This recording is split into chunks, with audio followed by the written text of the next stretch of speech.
नमस्कार, 안녕하세요. म डिल्ली नेउपाने यहाँलाई स्वागत छ आजको क्लासमा। आज हामी थप एक कदम अगाडि बढ्दैछौँ। आज हाम्रो 5औं दिनको क्लास हो है त। यस अगाडिको क्लासहरुमा हामीले अक्षर चिन्ह सिकिसक्यौं है। त्यसको उच्चारणहरुको बारेमा जानिसक्यौं। आज चाहिँ के गर्छौं भने शब्द कसरी बन्छ त हैन, शब्द निर्माण कसरी हुन्छ, अक्षरहरु ग्याँसेर शब्दको माला कसरी उड्ने त हैन, त्यो प्रक्रियाको बारेमा हामी जान्छौं है। ल आउनुस् आजको क्लास सुरु गरौँ। आज डे 5 हो। ल टपिक चाहिँ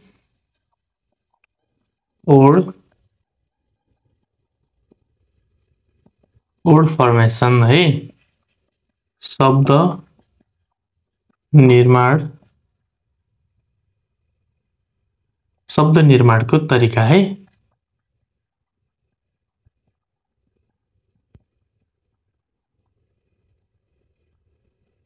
शब्द निर्माणको तरिका। ल शब्द कसरी बन्छ भन्ने कुरा हेरौँ ल। सुरुमा हामीले पढिरहेको जुन भोवेल र कन्सोनेन्टहरु छ नि, जुन साउन्डहरु छ, अक्षरहरु छ हैन, तिनीहरु नै जोडिएर शब्द बन्ने हो।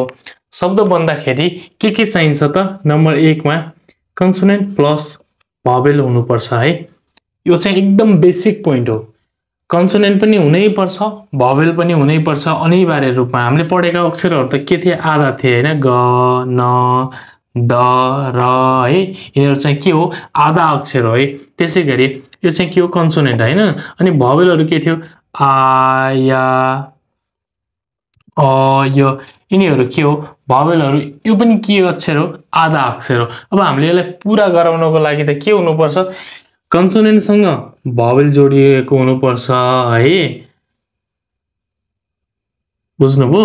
कन्सोनेन्टसँग चाहिँ भोवेल जोडिएको हुनुपर्छ भने भोवेलसँग, भोवेलको अगाडिपट्टि चाहिँ साइलेन्ट कन्सोनेन्ट अनिवार्य रूपमा जोडिएको हुनुपर्छ, बल्ल पूर्ण हुन्छ। बुझ्नु भएको छ नि यो कुरा हो?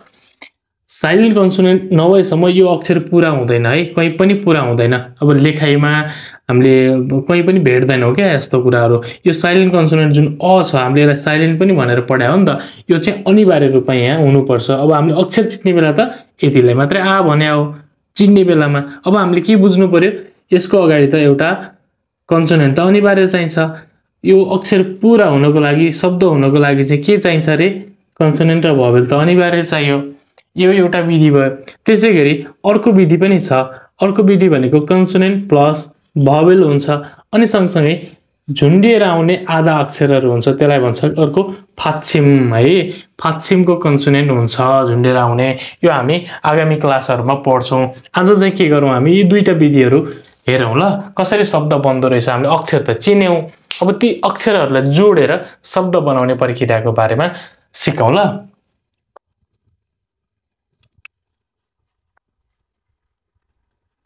ल अब हामी पहिलो नम्बरको हेरौँ है। यसको हामीले तीनवटा विधिलाई एक्सट्र्याक्ट गरेर पढौँ ल। नम्बर आई मा कन्सोनेन्ट र भोवेल, त्यसैगरी नम्बर आई मा कन्सोनेन्ट र भोवेल हो। त्यसैगरी चाहिँ नम्बर आई मा है, नम्बर 3 मा कन्सोनेन्ट र भोवेल। अब यसको म प्रक्रिया बुझाउँछु ल तपाईलाई। यसको के हुन्छ भने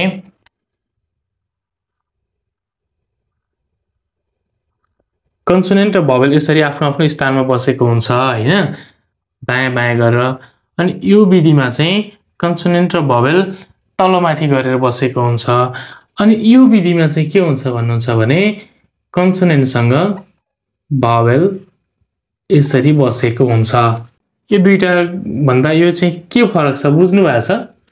हामीले कन्सोनेन्ट र भोवेल मात्र पढिरहेको छौं है, अहिले कसरी जोडिँदो रहेछ भनेर। बुझ्नु भयो हैन? बुझिसक्नु भयो तपाईले। यहाँ चाहिँ के हुन्छ? मिक्स्ड भोवेल हुन्छ क्या, मिक्स्ड भोवेल। हामीले दुईवटा भोवेलहरुलाई जोडेर नयाँ अक्षर बनाएको थियो नि त, त्यो हुन्छ है। दायाँतिर पनि हुन्छ अनि तलबाट पनि हुन्छ। ल यसको उदाहरणहरु हेरौँ ल। इक्जाम्पलमा के हुन्छ भने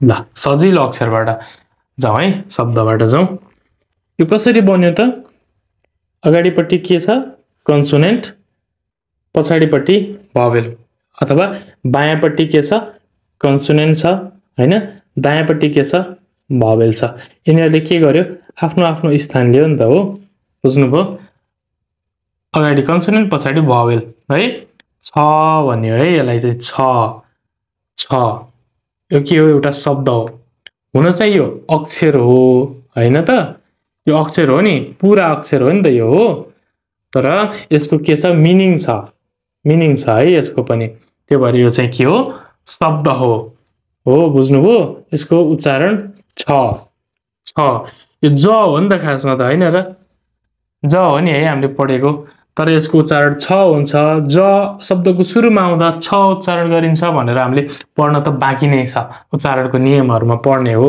पछाडीको अब आउने क्लासहरुमा हैन अहिलेलाई चाहिँ यसलाई के भनेर बुझौं छ भनेर बुझौं छ भनेको के हो म भनेको चाहिँ छ म भन्यो हैन अब ना भनेको पनि म हो है म ना भनेको पनि म हो है चाहिँ फर्मल इन्फर्मल बोलाइमा फरक पर्ने कुराहरु हो नानुन छनुन भनेर भन्ने गरिन्छ है हेर्नुस् त बुझ्नुभयो अर्को हेरौं ल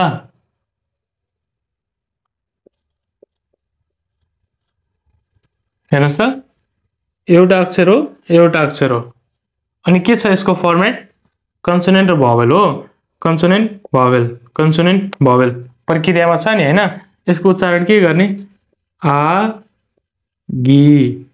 आगी हेर्नुस् त आ यसलाई भनिन्छ गी यसलाई भनिन्छ यो नहुँदासम्म त यो अक्षर पूर्ण नै हुन्थेन नि त हैन कन्सोनेन्ट त चाहियो त्यो भएर यो फर्मेटमा बसेको छ बुझ्नुभयो यो प्रक्रियाबाट शब्द बन्दो रहेछ आगी भनेको के रे बच्चा ठीक छ बुझ्नुभयो होला है ल नेक्स्ट मा जाउँ अब यो चाहिँ कस्तो हुन्छ भने माथिपट्टि कन्सोनेन्ट हुन्छ अनि तलपट्टि मुनिपट्टिबाट चाहिँ भावेलले अक्षरलाई पूरा बनाएको हुन्छ उदाहरण हेरौं ल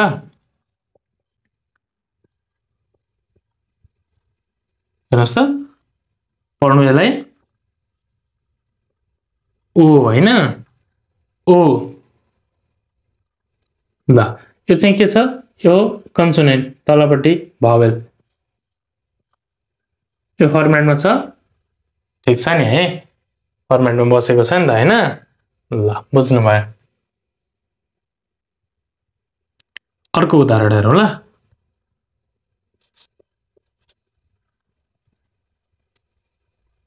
बुझ्नुभयो छो है कन्सोनेन्ट भावेल फर्मेटमा आएको छ ठीक छ यही फर्मेटमा बनेको छ छो भनेको सेकेन्ड है सेकेन्ड भनेको चाहिँ मिनेट पछिको सेकेन्ड क्या अनि ओ भनेको चाहिँ 5 है 5 लाई चाहिँ ओ भनेर भनिन्छ ल बुझ्नु भयो यसको पनि प्रक्रिया त्यसैगरी नेक्स्ट मा जाउँ यो कसरी बनेको छ त तलपट्टि पनि भावेल छ हो दायाँतिर त छँदै छ मुनिपट्टिबाट पनि भावेल हुन्छ एक्जाम्पल हेरौं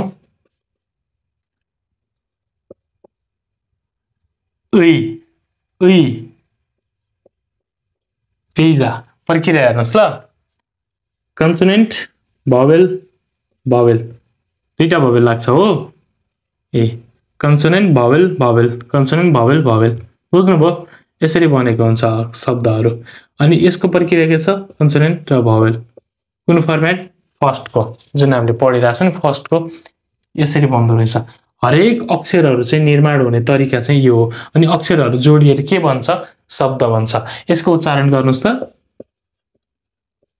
उइजा भनेको के होला उइजा भनेको चाहिँ कुर्सीलाई के भन्छ उइजा अर्को हेरौं ल पढ्नुस् कुन फर्मेटमा छ रे ठीक छ बुझ्नु भयो कन्सोनेन्ट भावेल हैन खुइ है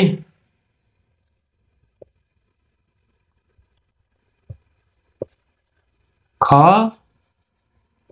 खुइ खुइ खुइ है त खुइ खुइ भनेको के होला खुइ भनेको चाहिँ कान खुइ भनेको चाहिँ कान बुझ्नुभयो प्रक्रिया ल ठिक छ ल बाँकी शब्दहरू कसरी बनेको रहेछ तपाईँले यो यस्तो खालको फर्मेटहरू बनाउने अनि बुझ्ने है प्र्याक्टिस गर्नुपर्छ ल जति धेरै अभ्यास त्यति नै धेरै पोख्त भइन्छ अब हामीले एउटा विधि त पढ्यौं सेकेन्ड विधिमा के हुन्छ अरे पछाडिपट्टि कन्सोनेन्ट जोडिएको हुन्छ है कन्सोनेन्ट र भावेल प्लस कन्सोनेन्ट अर्को एउटा कन्सोनेन्ट थपिन्छ भनेको झुन्डिएर आउँछ है त ल यो मेन विधि भयो अब यही विधिमा अब कसरी कन्सोनेन्टहरु झुन्डिएर आउँछ हेरौँ ल हामीले कन्सोनेन्ट र भावेलको फर्मेटहरु बुझ्यौं हो यो बुझिसकेपछि अब यस पछाडी के लाग्छ अर्को कन्सोनेन्ट लाग्छ हैन यो कन्सोनेन्ट कसरी आउँछ त झुन्डिएर आउँछ कहाँ आउँछ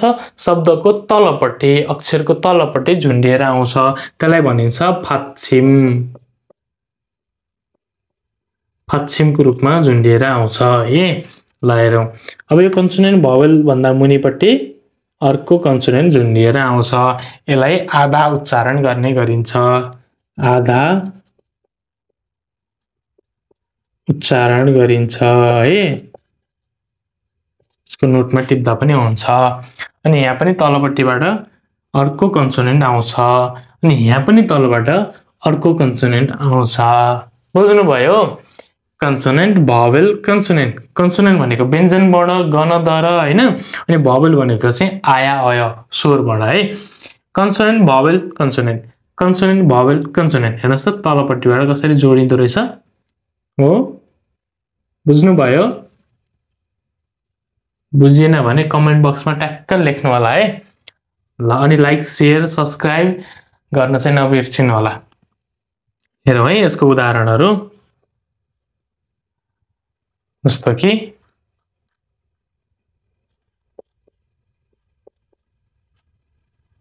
पढ्नुस् त कन्सोनेन्ट भावेल कन्सोनेन्ट फर्मेटमा आयो त हेर्नुस् ठ्याक्क बन्यो नि हैन ल यही नै है प्रक्रिया शब्द यसरी बन्दो रहेछ भन्ने हामीले थाहा पाउने हो पढ्ने बेलामा कति सजिलो हुन्छ यसरी टुक्रायो भने हैन यसको उच्चारण गरौँ आप आप अगाडि अगाडि है ल अर्को हेरौँ यसलाई भनिन्छ फाङ फाङ यो साइलेन्ट कन्सोनेन्ट हैन हामीले के भनेर पढेका थियौं अ भनेर पढेका थियौं तर झुन्डिएर आउँदाखेरि के हुन्छ ङ उच्चारण हुने गर्छ ङ अनि के उच्चारण गरिन्छ अरे आधा ङ उच्चारण गर्ने गरिन्छ अब माथिपट्टिको अक्षर के हो फ र ङ के भयो फाङ भयो हो फाङ हेर्नुस् त यसको उच्चारण के बन्यो फाङ फाङ भनेको चाहिँ कोठा ठीक छ बुझिराख्नु भएको छ ल अब हामी यो फर्मेटमा जाउँ ल यसको उदाहरण हेरौँ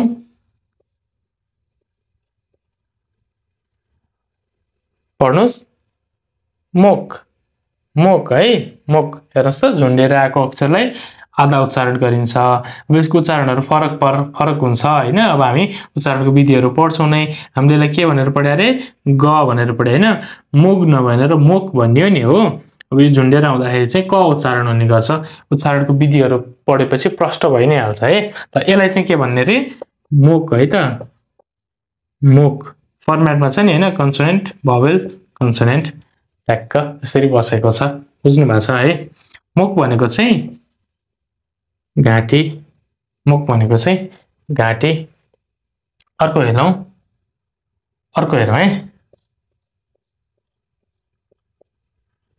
पढ्नुस् त सोत हैन है सोत हैन है सोत सोत हामीले फ भनेर पढ्या हो नि त हैन तपाईले सोत पढ्न सक्नुहुन्छ गलत भएन तर अब के भन्ने त भन्ने ख झुन्डेर आउँदा त उच्चारण हुने गर्छ सोत सोत हो सोत सोत भनेको के रे भाँडो भाँडाकुँडालाई के भनिन्छ स्रोत भनेर भन्ने गरिन्छ। त्यसैगरी यतातिर हेरौँ उदाहरण।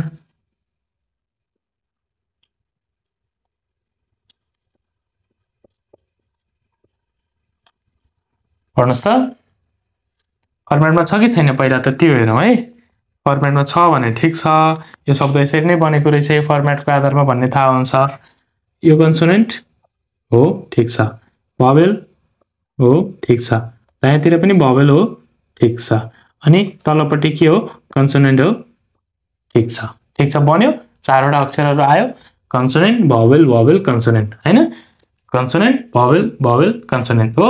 यो भावेलहरु त एउटै अक्षर हो नि त, त्यही भएर मैले यहाँ एउटै लेखेको थिएँ के सुरुमा, एउटै अक्षर हो नि त, मिक्स्ड हो तर एउटै अक्षर हो नि त है।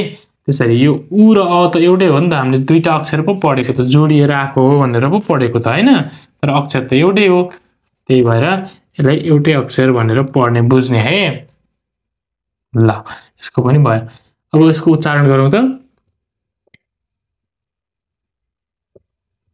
वाल है, वाल वा वा, यो चाहिँ के हो वा, अनि र झुन्डिएर आउँदा ल साउन्ड निस्किन्छ वाल। हामी उच्चारणको विधि पढ्छौँ नै है अगाडि, टेन्सन नगर्नुस्। वाल भनेको महिना, वाल भनेको चाहिँ महिना। त्यसैगरी अर्को उदाहरण हेरौँ।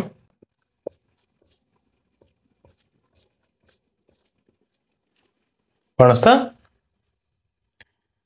यसको फर्मेट बुझ्नुभयो, माथि कन्सोनेन्ट अनि तलपट्टि भावेल हो, अनि तलपट्टि फेरि कन्सोनेन्ट झुन्डेर आएको छ ठिक छ। यो चाहिँ के भयो, यो विधि अनुसार बन्यो। अनि यतापट्टि हेरौँ त, यो चाहिँ कुन विधि अनुसार बन्यो, यो विधि अनुसार हेर्नुस् त, कन्सोनेन्ट भावेल कन्सोनेन्ट, कन्सोनेन्ट भावेल तलपट्टि कन्सोनेन्ट। हरेक अक्षरहरू आफ्नै फर्मेट अनुसार बनेको हुन्छ क्या, अनि कुन फर्मेट अनुसार बनेको छ भन्ने कुरा चाहिँ हामीले जान्नुपर्ने हुन्छ है। यतिवटा विधिहरू पढ्यो भने हामीले शब्दहरू टुक्र्याउन जोड्न जानि नै हाल्छौँ, अनि उच्चारण कसरी गर्ने भनेर नेक्स्ट क्लासहरू पढ्दाखेरि पनि धेरै नै सजिलो हुन्छ। बुझ्नुभयो यो कसरी बनेको छ भनेर?